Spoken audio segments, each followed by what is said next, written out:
I'm Jack Wynters, equity number 6699, auditioning for any of the male roles except the devil. I imagine you've cast that already, in the black Bonspiel of Wully MacCrimmon.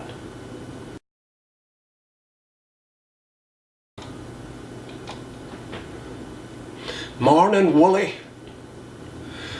Mrs. Brown's waste and overflow got plugged up again. 5 times she's called me up there. 5 times I unplugged her. And 5 times I told her all she's got to do is stop little Byron from dropping his plasticine down, and she won't get plugged, and I won't have to haul my tools all the way up there and unplug her.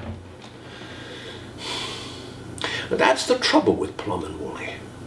All the time dealing with the public female public.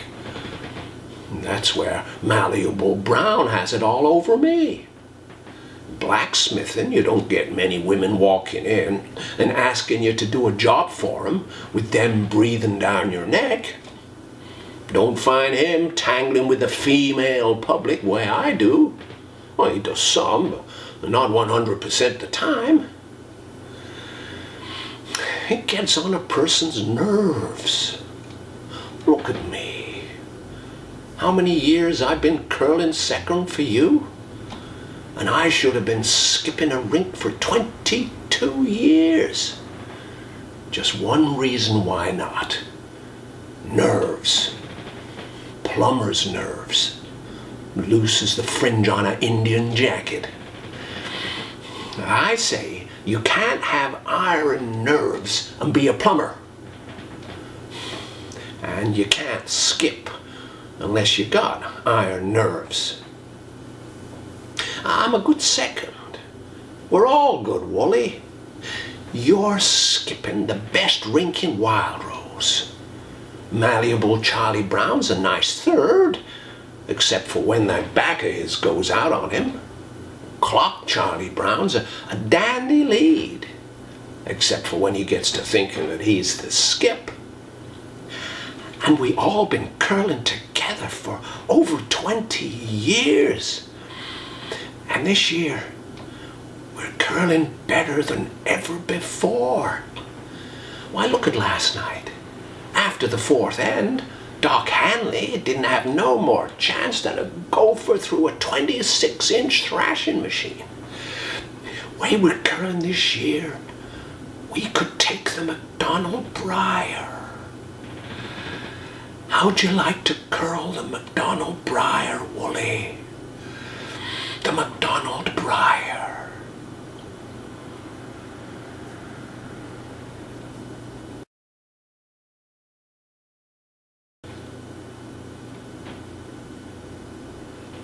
All right, Wully.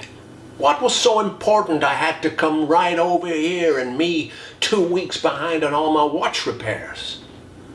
What? That's a strange request. You want me to make a silver rivet just like that copper one? You know, it wouldn't be any trick at all just to silver plate that one. It'd be much easier than making a solid silver rivet from scratch. All right, I must get it exactly right. All right. I can get on to it beginning of next week. Hey?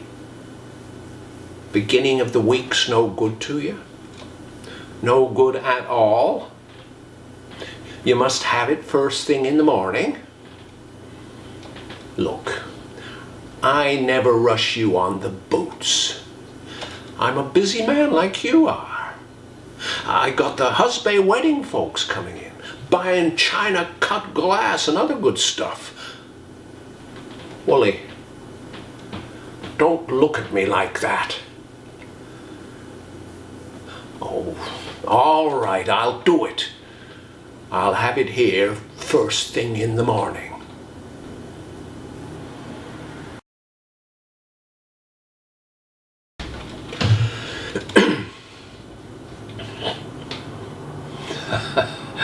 Mr. MacCrimmon, I know you aren't a member of the grace of our church.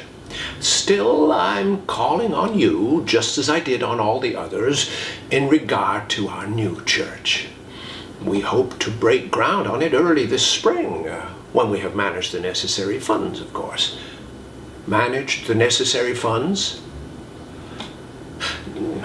So far, we've done very well, almost better than we expected. And I see one of my fondest dreams very near to coming true. The thing I've directed all my energies towards since I came to Wildrose. Yes, that and prohibition. In the matter of temperance, I have taken a firm stand. And what's that you say, Mr. MacCrimmon? The prohibition of Sabbath curling? Oh yes, that, yes. I have always felt that there should be one day set aside for the spirit. And I know that you could say curling was as much for the spirit as for the flesh, but one day out of 7 for things of the spirit and contemplation is not too much to... Well, I suppose we do not see eye to eye on that, Mr. MacCrimmon. But you must admit that we will probably get the approval of a majority of the townspeople. There are more against Sunday curling than... And I know, it's because more do not curl than do, or have wives that do not. But it's clear that not one curler will vote for the bylaw prohibiting Sabbath curling. But it's for their own good, Mr. MacCrimmon. For their own good. We're just trying to stiffen people's moral reserve. They need a little help from outside now and again. I know you were born Presbyterian, Mr. MacCrimmon. What's that? You don't want to become a Methodist? We're not Methodist. It isn't Methodist, Mr. MacCrimmon. We're united. United.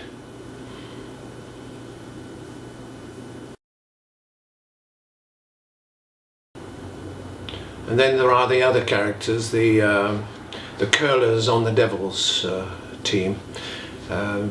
They don't really have many lines. Guy Fawkes would be a great character to play, but he only has about 3 lines as far as I remember. And Macbeth has a little bit more. So here's my version of Macbeth. Tomorrow and tomorrow and tomorrow curls in this petty pace from end to end, to the last rock of recorded time. And all our yesterdays have lighted fools the way to icy death. Out, out, brief candle. Life's but a sweeping shadow, a poor curler that slides crab-like his hour along the ice, and then he curls no more. It is a match played by an idiot, full of sound and fury, signifying nothing.